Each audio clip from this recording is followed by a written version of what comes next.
Welcome to episode 576 of Salsidoparanormal, and tonight I am talking about haunted places in the U.S.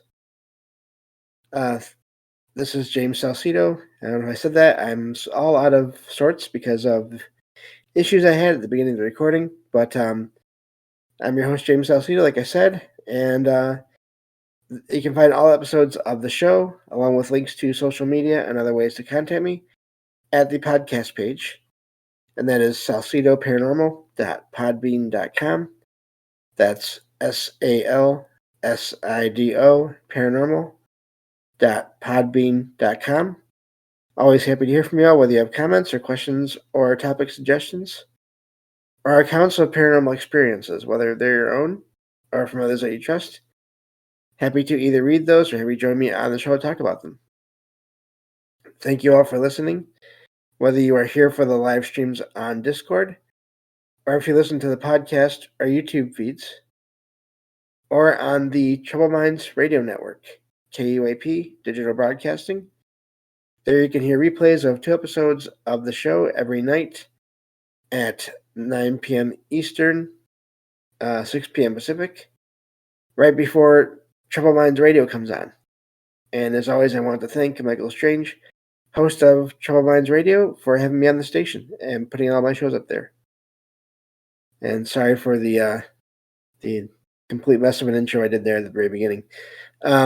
If you'd like to support the show, there are some different ways to do that. I do have some announcements about that a little bit later on here, but you can always share the show with others and rate and review it on your favorite podcast platform. You can find books I've written over on Amazon, paranormal fiction and nonfiction.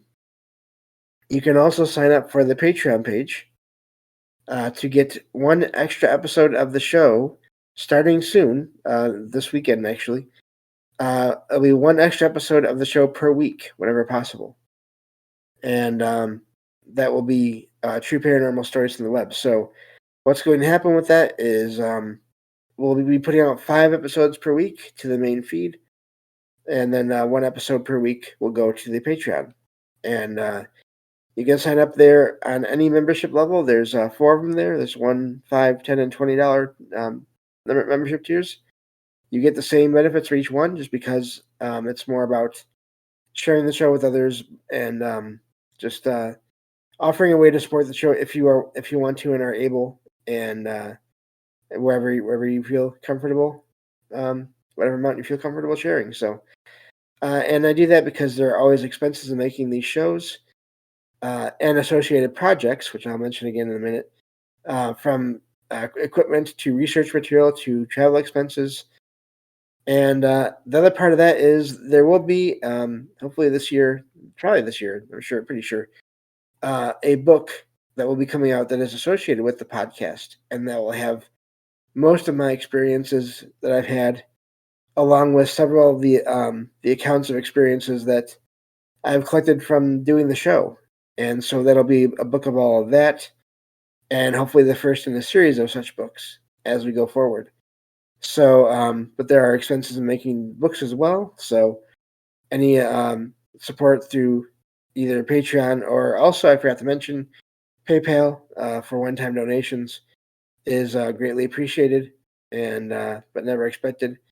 Just trying to figure out ways to do this where maybe can find ways to offset some of the costs of the things that you have to do these kinds of projects. So anyway, I won't bore you all anymore with that.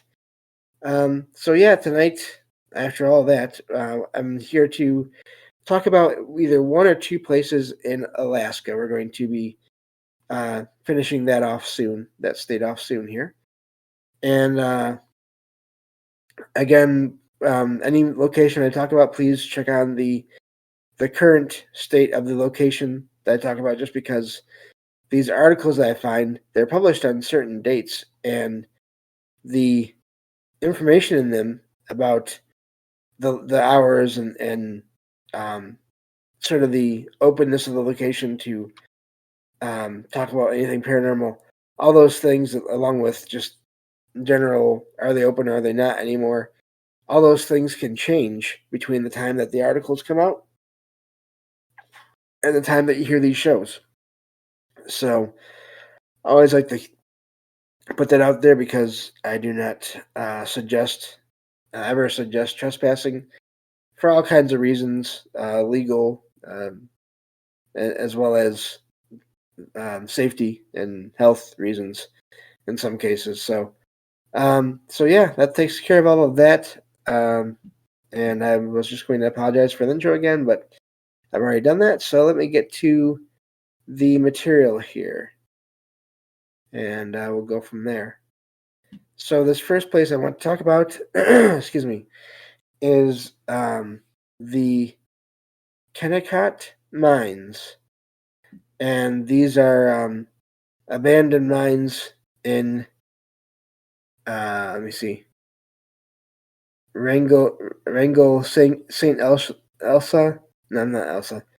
Not Saint Elsa. Elias National Park, and they are rumored to be haunted by the spirits of former uh, miners. That's miners who died in the accidents there. So, and that's a fairly common thing.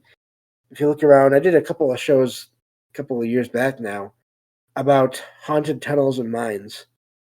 So this is just another similar location to add to those, whatever we talked about at those times. So this first article here is from ADN.com, and so it is not a just a strictly paranormal website. And the title is "Specters and Vanishing Tombstones at Kennecott Copper Mines." So this says that ghosts of the old territorial days are with us everywhere, according to the article here. It says that Alaska is littered with abandoned Russian settlements, deserted mine prospecting sites, and the wreckage of a lot of doomed expeditions into the cold. And of course, that's the far north. So that parts of that state really do get to cold temperatures there. It says that spirits of the ancients are even said to be there, trapped in the great animals that roam the area, and they're said to ferry souls from this realm to the next. So there's always talk of ghosts, it says, and a lot of that in just the forest and the trees and everything. There are reports of them, as we've talked about, in hotels and other buildings, and also out in nature and mountain passes.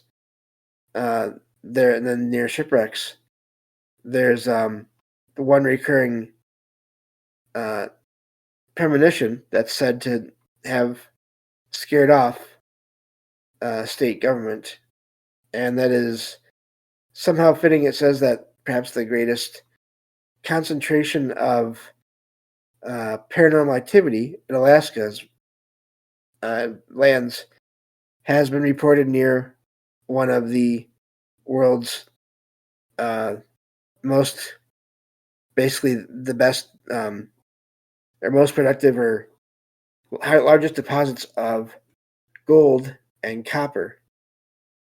And there's an old railroad that serviced the Kennebec. I'm sorry, not Kennebec, Kennecott. Where am I thinking of Kennebec from? Copper mines in the Valdez and Chitina mining districts. It's said to be so haunted that to this day, 73 years after the final load of minerals was taken out of there, phantoms are still reported in the area by locals and even state officials who are trying to redevelop the area. So, a bit of history, it says in the article here. Kennecott's ore was mined from deep inside the Wrangell Mountains and then carried across a 3-mile tramway, aerial tramway, before it was conveyed 4,000 feet down the frozen mountainside to the mining town of Kennecott. And from there, the ore met up with the Copper River and Northwestern Railway. So the old CR and NW, that's, I guess, the railway. Yeah, so that's the name of the railway, the initials of it.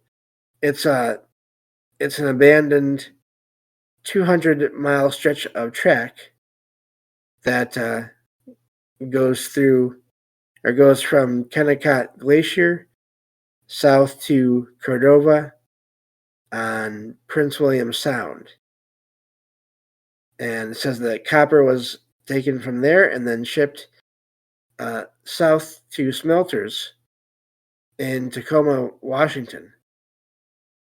And the railroad was built by the J.P. Morgan financed Kennecott Copper Corporation between 1907 and 1911, and it spanned a massive glacier.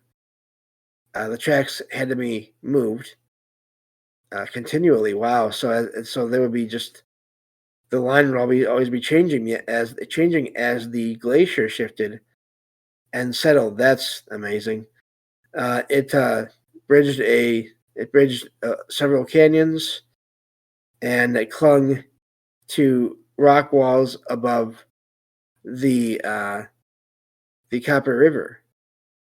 So during construction, thousands of workers were required to dig through snow and avalanche.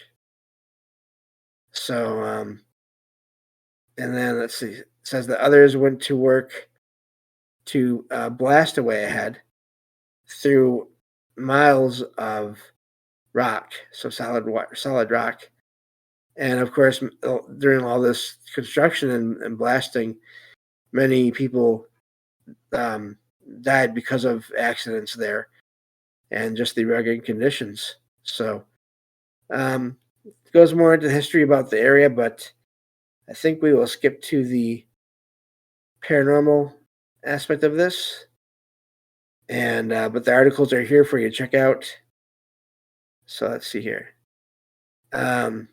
Getting to the material here, it says that back in the 1990s, the state of Alaska is said to have begun developing a government housing tract along the trail that was that once marked the CR and NW.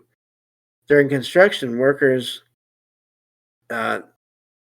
basically reported so many visions of phantoms and heard disembodied voices of both children and adults along the railroad there, that keeping work up became impossible, basically. So people didn't want to work there, I'm guessing, or they would leave after a while and you have to get new workers. And so eventually things got worse. Construction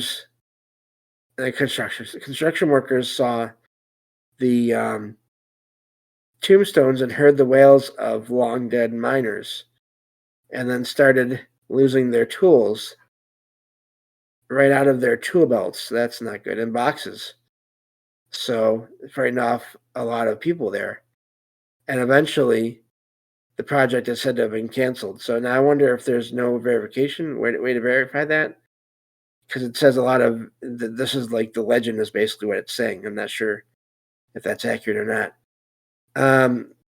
So talks about getting to the track.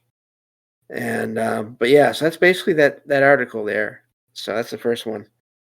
And again, just goes back to how many places have similar accounts of experiences there. And yeah, so yeah, that doesn't say anything about gems. Hello there in the chat there. So yeah, I don't know. A couple people in the chat there. Sonia is about one. Hello, and also Jay in New York. Hello. Gremlins. I don't know. It does. It's just odd. But you hear that in other places too with construction. Although usually it's more like one or two people on a crew in a location will have weird experiences and then want to leave, and then you have to hire new ones. This sounds like it's on a larger scale. So I don't know. But going to the next article here. Wrong one. That's not what I wanted. There we go. So the second article is from Haunted Houses. HauntedHubble.com. There's so many websites that have haunted in the beginning of the title. And so it's in the title, just read Kennecott Mines. It starts off with a brief history.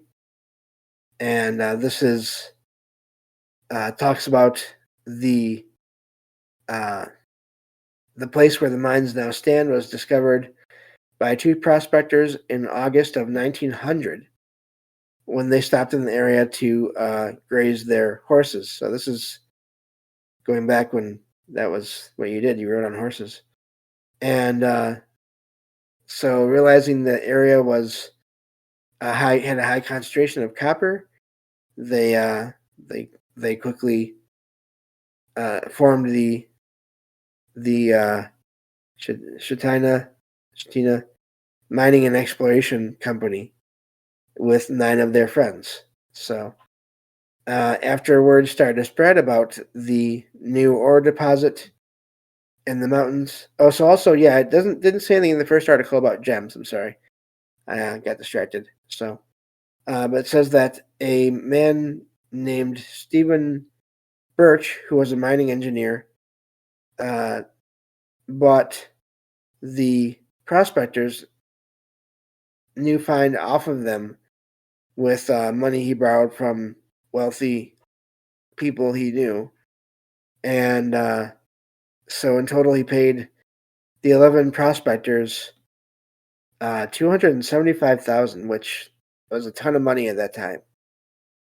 So for the next 20 years, copper came out of the mines and came out faster than anyone expected. So there basically was a lot of it, and it was easier to get, I guess, possibly. And this led to the discovery that the mine had the highest concentration of copper in the world, according to this article here. The mine made huge profits, with its peak year being in 1916, when a total worth $32.4 million was pulled out of the ground.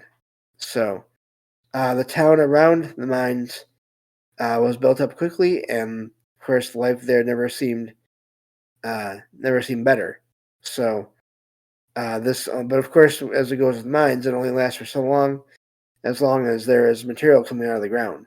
So by the mid 1920s, the end of the main bulk of the ore was in sight, so they were getting ready to shut down. So it goes on to talk more about the history there. I just want to get to again, more of the paranormal stuff. It says that today the mines are a tourist attraction. Again, keep in mind that we don't know what it is now, but at the time of this article, it talks about so the article asks, are the Kennebec mines haunted? It says that judging from the look of the place and the fact that many people died in these types of mines, as the first article talked about, even just in constructing them and the railways and everything, there's certainly a possibility. So there are many people that have made the same claims. Let's see here. Not sure. Anyway, that line is not making sense to me, so we'll just get past that. People have reported having experienced ghostly activity. There it was.